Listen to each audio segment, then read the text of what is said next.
ഇന്ന് നമ്മൾ chapter 5 major domains of the എർത്തിൻ്റെ പാർട്ട് 2 ആണ് പഠിക്കാൻ പോകുന്നത്.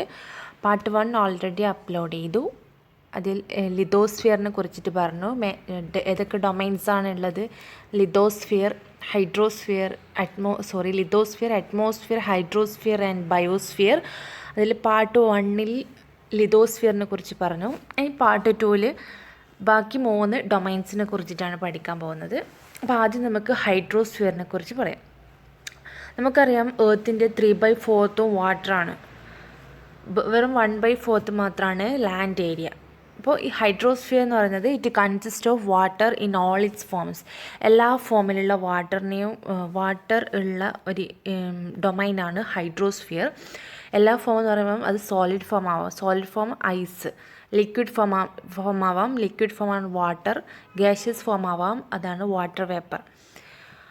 Running water, glaciers, underground water and water vapour in the atmosphere, എല്ലാം വാട്ടർ കണ്ടൻറ്റ് കംപ്ലീറ്റ് ഏത് ഫോമിലുള്ള വാട്ടറും ഹൈഡ്രോസ്ഫിയർ എന്നുള്ള ഡൊമൈൻ്റെ പാർട്ടാണ്. നമുക്കറിയാം എർത്തിനൊരു ബ്ലൂ പ്ലാനറ്റ് എന്നാണ് വിളിക്കുന്നത്. എന്തുകൊണ്ടാണ് എർത്തിനെ ബ്ലൂ പ്ലാനറ്റ് എന്ന് വിളിക്കുന്നത്? നമ്മൾ മൂൺ സർഫസിൽ നിന്ന് എർത്തിനെ നോക്കിയാൽ എർത്തിൻ്റെ കളർ ബ്ലൂ കളറായിരിക്കും. എന്തുകൊണ്ടാണ് എർത്തിൻ്റെ കളർ ബ്ലൂ ആയിരിക്കുന്നത്? Because 71% of the earth is covered with water. അതായത് 3/4 പാർട്ട് അല്ലെങ്കിൽ 2/3 part of the earth is covered with water. 71% earth whole earth consider ചെയ്യണമെങ്കിൽ 100%. അതിൽ ജസ്റ്റ് 71% വാട്ടറാണ്. ബാക്കി വരുന്ന 29% മാത്രമാണ് ലാൻഡ് ഏരിയ വരുന്നത്. ഇനി ഈ 71% വാട്ടർ എന്ന് പറയുന്നത് അതിൽ 97% വാട്ടറും ഓഷ്യൻ വാട്ടറാണ്. അതായത് സാൾട്ടി വാട്ടറാണ്, നമുക്ക് കുടിക്കാൻ പറ്റുന്നതല്ല, not fit for drinking purpose. ഇവിടെ ഈ ഒരു പൈ ചാർട്ട് നോക്കിയാൽ മനസ്സിലാവും നിങ്ങൾക്ക്. ഇത് ഹോൾ 97.5% പ്ലസ് 2.5% 100%. ഈ 100% കാണിക്കുന്നത് എർത്തിലുള്ള whole water കണ്ടൻ്റാണ്.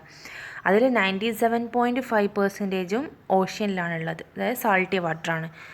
Fresh water just 2.5% മാത്രമാണ്. A large proportion of the rest in the form of ice sheets and glaciers or under the ground, and a very small percentage is available as fresh water for human consumption. നമുക്ക് പറഞ്ഞല്ലോ fresh water 2.5% ഉള്ളൂ. അതായത് എർത്തിൻ്റെ സർഫസിൽ 71% വാട്ടറാണ്. ആ 71% വാട്ടറിൽ 97.5% ocean വാട്ടറാണ്, salty വാട്ടറാണ്, not fit for drinking purpose. Drinking പർപ്പസിന് യൂസ് ചെയ്യാൻ പറ്റൂല. പിന്നെയുള്ള 2.5% ആണ് ഫ്രഷ് വാട്ടർ, അതായത് ഡ്രിങ്കിങ് പർപ്പസിന് യൂസ് ചെയ്യാൻ പറ്റുന്നത്. ഈ 2.5% തന്നെ കുറേ പാർട്ട് ഗ്ലേഷ്യേഴ്സ് ആയിട്ടാണുള്ളത്, അണ്ടർഗ്രൗണ്ട് വാട്ടർ, പിന്നെ ഐസ് ഷീറ്റ്സ് ആയിട്ടൊക്കെയാണുള്ളത്. ആ 2.5% ഒന്നും നമുക്ക് അവൈലബിൾ ആയിട്ടുള്ള എമൗണ്ട് ഓഫ് വാട്ടർ അല്ലെങ്കിൽ ഹ്യൂമൻ കൺസപ്ഷൻ, ഹ്യൂമന് യൂസ് ചെയ്യാൻ പറ്റുന്ന അല്ലെങ്കിൽ ആക്സസ് ചെയ്യാൻ പറ്റുന്ന വാട്ടർ കണ്ടന്റ് എന്ന് പറഞ്ഞാൽ അതിലും വളരെ കുറവാണ്. അതാണ് ഇത്രയും എർത്തിൻ്റെ 2/3 വാട്ടറായിട്ടും people are facing water scarcity, അതായത് വെള്ളം ഇല്ലാതെ കഷ്ടപ്പെടാനുള്ള റീസൺ അതാണ്. നെക്സ്റ്റ് ഹൈഡ്രോസ്ഫിയറിൻ്റെ പാർട്ടാണല്ലോ oceans. Oceans are water bodies. അപ്പോൾ oceans are major part of hydrosphere. The 3 chief movements of oceans are waves, tides and the ocean currents. ഓഷ്യനിലുണ്ടാകുന്ന വാട്ടർ മൂവ്മെൻറ്റ് 3 മെയിനായിട്ടുള്ള മൂവ്മെൻറ്റാണ്. ഒന്ന് വേവ്സ്, രണ്ടാമത്തേത് ടൈഡ്സ്, മൂന്നാമത്തേത് ഓഷ്യൻ കറൻറ്റ്സ്. അപ്പോൾ ഏതൊക്കെയാണ് 5 മെയിൻ ഓഷ്യൻസ് എന്ന് നോക്കാം. ഒന്നാമത്തേതാണ് പസഫിക് ഓഷ്യൻ, രണ്ടാമത്തേത് Atlantic ocean, 3 the Indian ocean, 4 the southern ocean, 5 the Arctic ocean. Type ചെയ്തതിൽ ചെറിയൊരു മിസ്റ്റേക്ക് ഉണ്ട്, ഇവിടേക്ക് ക്യാപിറ്റൽ ലെറ്റർ കൊടുക്കേണ്ടതാണ്, അതൊന്ന് ക്ഷമിക്കുക. അപ്പോൾ നമുക്ക് ഓഷ്യൻസൊക്കെ നോക്കാം. ഫസ്റ്റ് പസഫിക് ഓഷ്യൻ ഇതാണ്. ഇവിടെ ഈ 2 പോർഷൻസ് ആയിട്ട് കാണാം. ഇത് 2 പോർഷൻസ് അല്ല, ഇത് രണ്ടും കൂടി മീറ്റ് ചെയ്തതാണ്. ഇതിനൊരു 3D ഫിഗർ ആയിട്ട് കൺസിഡർ ചെയ്താൽ. പിന്നെ അറ്റ്ലാന്റിക് ഓഷ്യൻ ഇതാണ്. അറ്റ്ലാന്റിക് ഓഷ്യൻ S ഷേപ്പ്ഡാണ്. ഇവിടെ ആർക്ടിക് ഓഷ്യൻ, ഇവിടെയാണ് സദേൺ ഓഷ്യൻ, ഇവിടെയാണ് ഇന്ത്യൻ ഓഷ്യൻ.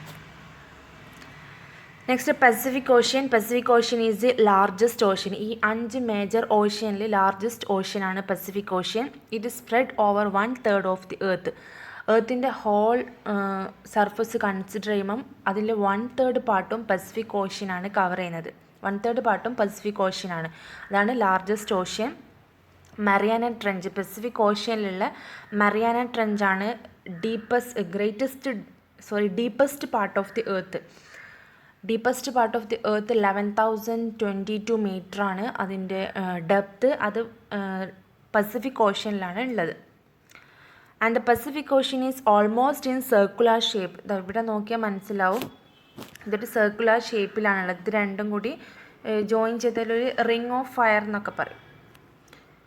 നെക്സ്റ്റ് ഏതൊക്കെ കൺട്രീസാണ് പസഫിക് ഓഷ്യനായിട്ട് സറൗണ്ട് ചെയ്തിരിക്കുന്നത് നോക്കാം. അതായത് കോണ്ടിനെൻറ്റ്.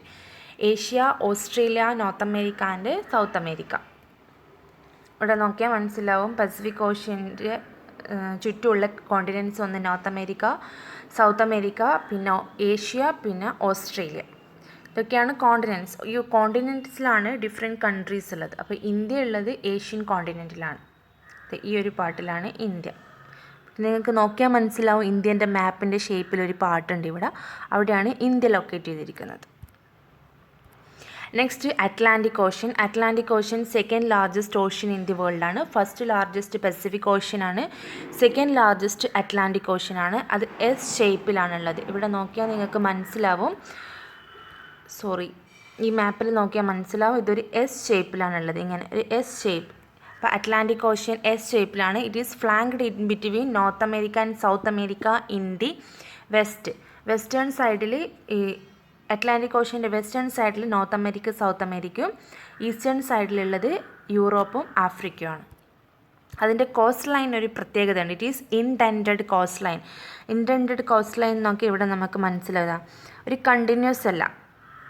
ഇതാണ് ആ ഇൻഡെൻറ്റഡ് കോസ്റ്റ് ലൈൻ. ആ ഇൻഡെൻറ്റഡ് കോസ്റ്റ് ലൈൻ കൊണ്ട് അങ്ങനെ ഒരു നേച്ചർ ഉള്ളത് കൊണ്ട് തന്നെ it is ideal four natural harbours and ports. അതായത് പോർട്സും നാച്ചുറൽ ഹാർബേഴ്സിനെല്ലാം പറ്റിയൊരു സ്ഥലമാണ് ഈ അറ്റ്ലാന്റിക് ഓഷ്യൻ്റെ കോസ്റ്റ് ലൈൻ. ആൻഡ് അതുകൊണ്ട് തന്നെ it is the busiest ocean in the world.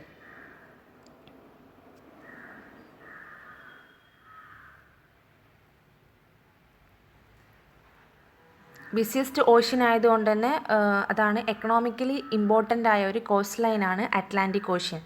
ഈ ഒരു ഇറഗുലർ അല്ലെങ്കിൽ ഇൻഡെൻറ്റഡ് കോസ്റ്റ് ലൈനാണ് ഈ ഒരു പോർട്സിനും നാച്ചുറൽ ഹാർബേഴ്സിനെല്ലാം വേണ്ടിയിട്ടുള്ള ഒരു ഐഡിയൽ ലൊക്കേഷൻ കൊടുക്കുന്നത്.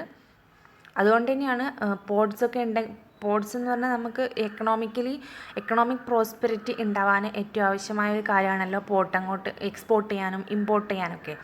അങ്ങനെ കൊമേഴ്സ് പോയിൻ്റ് ഓഫ് വ്യൂവിൽ ഏറ്റവും ബിസിയസ്റ്റ് ഓഷ്യനാണ് അറ്റ്ലാന്റിക് ഓഷ്യൻ.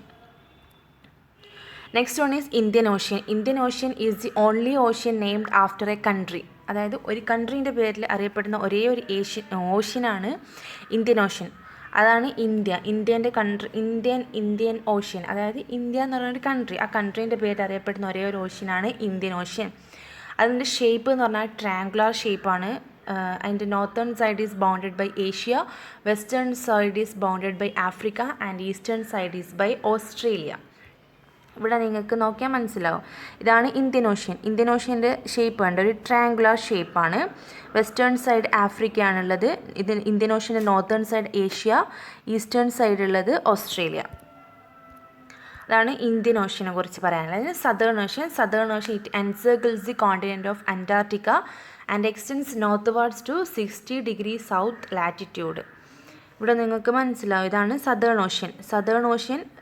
അന്റാർട്ടിക്കയും കോണ്ടിനെൻ്റായിട്ട് സറൗണ്ട് ചെയ്തിരിക്കുകയാണ്. 60 ഡിഗ്രി സൗത്ത് ലാറ്റിറ്റ്യൂഡിലാണ്. നെക്സ്റ്റ് ആർക്ടിക് ഓഷ്യൻ ആണ്. Arctic ocean is located within the Arctic circle and surrounds the north Paul. ഇവിടെ നിങ്ങൾക്ക് നോക്കിയാൽ മനസ്സിലാവും ഈ മാപ്പിൽ ആർക്ടിക് ഓഷ്യൻ ഇവിടെയാണ്. അത് ആർക്ടിക് സർക്കിളിനാണ് സറൗണ്ട് ചെയ്തിരിക്കുന്നത്. ആർക്ടിക് സർക്കിൾ അറിയാലോ, 66.5 ഡിഗ്രി നോർത്തിലൂടെ പാസ് ചെയ്യുന്ന ലൈനാണ് ആർക്ടിക് സർക്കിൾ.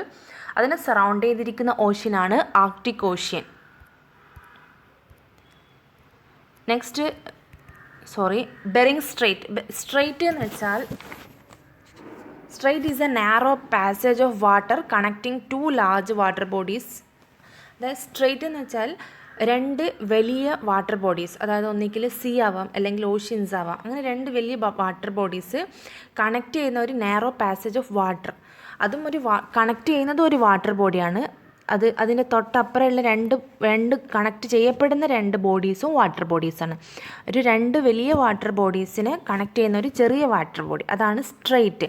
പക്ഷേ നമ്മൾ കഴിഞ്ഞ വീഡിയോയിൽ പറഞ്ഞല്ലോ ഇസ്ത്മസ് എന്താണ്. അത് രണ്ട് വലിയ ലാൻഡ് മാസിനെ കണക്ട് ചെയ്യുന്ന ഒരു ചെറിയ സ്ട്രിപ്പ് ഓഫ് ലാൻഡാണ് ഇസ്ത്മസ്. സ്ട്രെയിറ്റ് എന്ന് പറഞ്ഞാൽ രണ്ട് വലിയ വാട്ടർ ബോഡീനെ കണക്ട് ചെയ്യുന്ന ഒരു നാരോ വാട്ടർ ബോഡി. അപ്പോൾ ആർട്ടിക് ഓഷ്യനെയും പസഫിക് ഓഷ്യനെയും കണക്ട് ചെയ്യുന്ന ഒരു ഷാലോ വാട്ടർ ബോഡിയാണ് Bering strait. And Arctic ocean is bound by northern coast of north America and Eurasia. Arctic ocean surround ചെയ്തിരിക്കുന്നത് നോർത്ത് അമേരിക്കയും യുറേഷ്യ എന്ന് വെച്ചാൽ യൂറോപ്പ് പ്ലസ് ഏഷ്യ ഈ ഹോൾ കോണ്ടിനെൻറ്റിനെ പറയുന്ന പേരാണ് യുറേഷ്യ. ആൻഡ് നെക്സ്റ്റ് ഡൊമൈനാണ് അറ്റ്മോസ്ഫിയർ. നമുക്കറിയാം earth is surrounded by a layer of gas. അതായത് എർത്തിനെ സറൗണ്ട് ചെയ്തിട്ട് ഒരു ലെയർ ഓഫ് ഗ്യാസ് ഉണ്ട്. ആ ലെയർ ഓഫ് ഗ്യാസ് എന്ന് പറയുന്നത് ഏതൊക്കെ ഗ്യാസ് ഉണ്ടാവും? Carbon dioxide, nitrogen, oxygen, argon, അങ്ങനെ പലതരത്തിലുള്ള ഗ്യാസ് കൊണ്ട് എർത്തിൻ്റെ സർഫസിനെ കവർ ചെയ്തിട്ടുണ്ട്. ആ ഒരു ലെയറിനെ പറയുന്ന പേരാണ് അറ്റ്മോസ്ഫിയർ. ഈ അറ്റ്മോസ്ഫിയറിനെ കൊണ്ട് നമുക്കുണ്ടാകുന്ന ഉപയോഗം എന്താണ്? It provides us with the air we breathe. നമുക്ക് ആവശ്യമായ ബ്രീത്ത് ചെയ്യാൻ ആവശ്യമായ എയർ, അതായത് ഓക്സിജൻ ഉള്ളത് അറ്റ്മോസ്ഫിയറിലാണ്. And protects us from the harmful effects of സൺറൈസിന് ഹാംഫുൾ റേസ്, അതായത് നമ്മുടെ ശരീരത്തിന്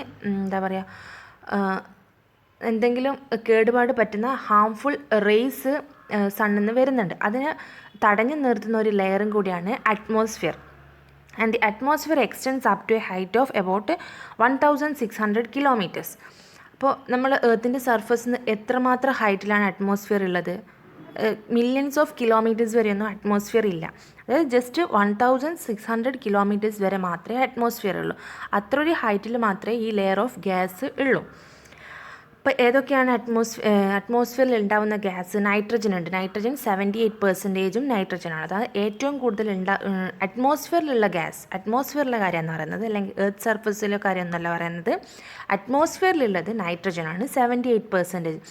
ഈ നൈട്രജൻ എന്തിനാണ് യൂസ് ചെയ്യുന്നത്? ഗ്രോത്ത്, അതായത് പ്ലാന്റ്സിനൊക്കെ ഗ്രോത്തിന് ആവശ്യമായതാണ് ഈ നൈട്രജൻ. പിന്നെ ഉള്ളത് ഓക്സിജനാണ് 21%. അത് ലൈഫ് പർപ്പസിന്, അതായത് നമുക്ക് ബ്രീത്തിങ്ങിനെല്ലാം ആവശ്യമായത് ഓക്സിജൻ ആണല്ലോ. അതർ ഗ്യാസസ് ഏതൊക്കെയാണ്? 1% ആർഗൺ ഉണ്ട്, കാർബൺ ഡൈ ഓക്സൈഡ് ഒക്കെ ഉണ്ട്. കാർബൺ ഡൈ ഓക്സൈഡ് എന്ന് വെച്ചാൽ ഗ്രീൻ ഹൗസ് ഗ്യാസാണ്. ഈ ഗ്രീൻ ഹൗസ് ഗ്യാസാണ് നമ്മൾ എർത്തിനെ വാമാക്കുന്നത്. ചൂട്, അതായത് നമുക്ക് ലൈഫ് എക്സിസ്റ്റ് ചെയ്യാൻ പറ്റുന്ന ഒരു ടെമ്പറേച്ചറിൽ എത്തിക്കുന്നത് ഈ കാർബൺ ഡൈ ഓക്സൈഡാണ്. അതെങ്ങനെയാണെന്ന് വെച്ചാൽ നമ്മൾ സൺറൈസ് എർത്തിലേക്ക് വന്നാൽ അത് റിഫ്ലക്റ്റ് ചെയ്ത് പോകും. ആ റിഫ്ലക്റ്റ് ചെയ്ത് പോകുന്ന ലൈറ്റിനെ അബ്സോർബ് ചെയ്യുന്നതാണ് ഈ കാർബൺ ഡൈ ഓക്സൈഡ്. അങ്ങനെ ഈ കാർബൺ ഡൈ ഓക്സൈഡ് ഇല്ലെങ്കിൽ നമ്മൾ എർത്തിലേക്ക് വരുന്ന കംപ്ലീറ്റ് റേസ് റിഫ്ലക്റ്റ് ചെയ്ത് പോയിട്ട് എർത്തിൻ്റെ ടെമ്പറേച്ചർ വളരെ കുറഞ്ഞു പോയാൽ ഒരു തണുത്ത് ഫ്രീസിങ് ടെമ്പറേച്ചർ ആവും.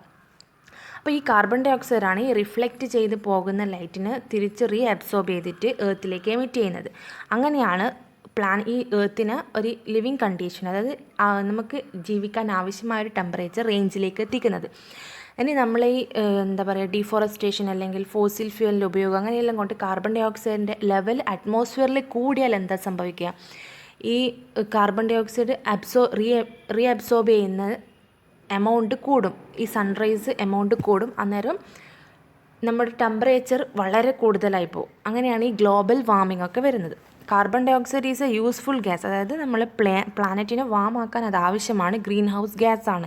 പക്ഷേ കാർബൺ ഡൈ ഓക്സൈഡിൻ്റെ അളവ് ആവശ്യത്തിലധികം കൂടിയാൽ അത് ഗ്ലോബൽ വാർമിങ്ങിലേക്ക് പോകും. അതായത് ടെമ്പറേച്ചർ വളരെ കൂടുതലായിരിക്കും. ആ ടെമ്പറേച്ചർ കൂടുമ്പോഴാണ് നമ്മുടെ ഐസും ഗ്ലേഷ്യേഴ്സും ഒക്കെ മെൽറ്റ് ചെയ്യാൻ തുടങ്ങും, ഫ്ലഡ് ഉണ്ടാവും, അങ്ങനെയൊക്കെ സംഭവിക്കും. Next, density of air decreases with height. നമുക്കറിയാം അറ്റ്മോസ്ഫിയർ 1600 കിലോമീറ്റേഴ്സ് ഹൈറ്റിലുണ്ട്. അപ്പോൾ ഇവിടെ നോക്കിയാൽ മനസ്സിലാവാം, ഈ ഒരു ഹൈറ്റിൽ ഉണ്ടാവുന്ന ഡെൻസിറ്റി അല്ല ഇവിടെ ഉണ്ടാവുക. അതായത് എയറിൻ്റെ ഡെൻസിറ്റി മേലോട്ട് പോകുന്നതിനനുസരിച്ചിട്ട് കുറഞ്ഞു പോകും. അതുപോലെ തന്നെ ടെമ്പറേച്ചറും കുറയും, മേലോട്ട് പോകുന്നതിനനുസരിച്ച് ടെമ്പറേച്ചറും കുറയും. ഇനി അറ്റ്മോസ്ഫിയറിൻ്റെ 5 ബേസിക് ലെയേഴ്സ് ഏതൊക്കെയാണ്? ട്രോപ്പോസ്ഫിയർ ഉണ്ട്, stratosphere, mesosphere, thermosphere and exosphere. ഇതൊക്കെയാണ് 5 ലെയേഴ്സ് ഓഫ് അറ്റ്മോസ്ഫിയർ. മൂവിങ് എയറിനെയാണ് വിൻഡ് എന്ന് പറയുക. അതായത് അറ്റ്മോസ്ഫിയർ എയറിലുണ്ടല്ലോ, അറ്റ്മോസ്ഫിയറിൽ എയർ ഉണ്ട്. ഈ എയർ മൂവ് ചെയ്യുന്നതിനെയാണ് വിൻഡ് എന്ന് പറയുക. ഈ എയർ മൂവ് ചെയ്യണമെങ്കിൽ അതിന് ആവശ്യമായ എന്താണ്? ഒരു ലോ പ്രഷർ റീജിയനും ഒരു ഹൈ പ്രഷർ റീജിയനും വേണം. എയർ മൂവ് ചെയ്യുക ഹൈ പ്രഷർ ഏരിയയിൽ നിന്ന് ലോ പ്രഷർ ഏരിയയിലേക്കാണ് എയർ മൂവ് ചെയ്യുക. അങ്ങനെ ഒരു മൂവ്മെൻറ്റ് നടക്കുമ്പോഴാണ് വിൻഡ് ഉണ്ടാവുക. Next is biosphere. Biosphere means it is the narrow zone of contact between the land, water and air. അതായത് ലാൻഡും വാട്ടർ എയർ മൂന്നും കൂടി കോണ്ടാക്റ്റിൽ ഉണ്ടാകുന്ന ഒരു ചെറിയൊരു ഏരിയയാണ് ബയോസ്ഫിയർ എന്ന് പറയുന്നത്. Bio means living forms. ആ ലിവിങ് ഫോം എക്സിസ്റ്റ് ചെയ്യുന്ന ഏരിയയാണ് ബയോസ്ഫിയർ. ലിവിങ് ഫോം എക്സിസ്റ്റ് ചെയ്യാൻ എല്ലാം ആവശ്യമാണല്ലോ. ലാൻഡ് ആവശ്യമാണ്, നമുക്ക് ജീവിക്കാൻ ലാൻഡ് ആവശ്യമാണല്ലോ. വാട്ടർ ഡ്രിങ്കിങ് പർപ്പസിന് ആവശ്യമാണ്, എയർ ബ്രീത്തിന് ആവശ്യമാണ്. അപ്പോൾ ഇതൊക്കെ മൂന്നും കൂടി ഒരുമിച്ചുള്ള സ്ഥലത്ത് മാത്രമേ ലൈഫ് ഫോം എക്സിസ്റ്റ് ചെയ്യൂ. അതാണ് ബയോസ്ഫിയർ. ബയോസ്ഫിയറിൽ ഉണ്ടാകുന്നത് ഏതൊക്കെ ലൈഫ് ഫോംസാണ്? പ്ലാന്റ് കിങ്ഡം ഉണ്ട്, ആനിമൽ കിങ്ഡം ഉണ്ട്. ഇവരൊക്കെ അങ്ങോട്ടും ഇങ്ങോട്ടും ഇൻറ്ററാക്ട് ചെയ്തും ഇൻ്റർലിങ്ക് ചെയ്തിട്ടാണ് ജീവിക്കുന്നത്. ആർക്കും ഒറ്റക്കൊറ്റക്ക് പ്ലാന്റിന് മാത്രമായിട്ട് ലൈഫ് എക്സിസ്റ്റ് ചെയ്യാൻ പറ്റില്ല, ആനിമൽ കിങ്ഡം മാത്രമായിട്ട് എക്സിസ്റ്റ് ചെയ്യാൻ പറ്റില്ല.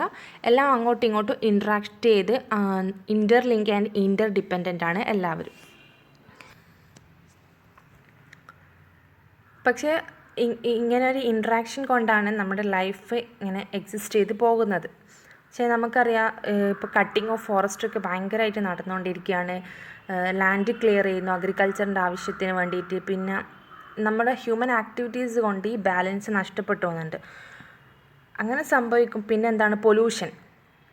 ഇൻഡസ്ട്രീസിനും തെർമൽ പവർ പ്ലാന്റ്സിനൊക്കെ pollution means carbon dioxide emission നടക്കും. എക്സ്ട്രാ കൂടുതലായിട്ട് കാർബൺ ഡൈ ഓക്സൈഡ് എമിഷൻ നടക്കുമ്പോൾ ഗ്ലോബൽ വാർമിംഗ് ഉണ്ടാവും. ഫോസിൽ ഫ്യൂവൽസിൻ്റെ ബേണിങ് ഇഷ്ടംപോലെ നടക്കുന്നുണ്ട്. ഇപ്പോൾ പെട്രോൾ, ഡീസലിനൊക്കെ ആവശ്യമായിട്ട് ഫോസിൽ ഫ്യൂവൽസും ബേൺ ചെയ്യുന്നുണ്ട്. അപ്പോൾ ആ സമയത്തും കാർബൺ ഡൈ ഓക്സൈഡ് എമിറ്റ് ചെയ്യുന്നുണ്ട്. അങ്ങനെ ഗ്ലോബൽ വാർമിംഗ് ഉണ്ടാവാൻ ചാൻസ് ഉണ്ട്. പിന്നെ നാച്ചുറൽ കലാമിറ്റീസും ഈ ഒരു ബാലൻസിന്, അതായത് balance of nature between the domains of lithosphere, atmosphere and ഹൈഡ്രോസ്ഫിയറിനെ ഡിസ്റ്റർബ് ചെയ്യുന്നുണ്ട്. പക്ഷെ നമ്മുടെ ഡ്യൂട്ടിയാണ് നമ്മളെല്ലാം ലിമിറ്റഡായിട്ട് യൂസ് ചെയ്ത് എർത്തിൻ്റെ ഈ ഒരു ബാലൻസ് മെയിൻറ്റെയിൻ ചെയ്യുക.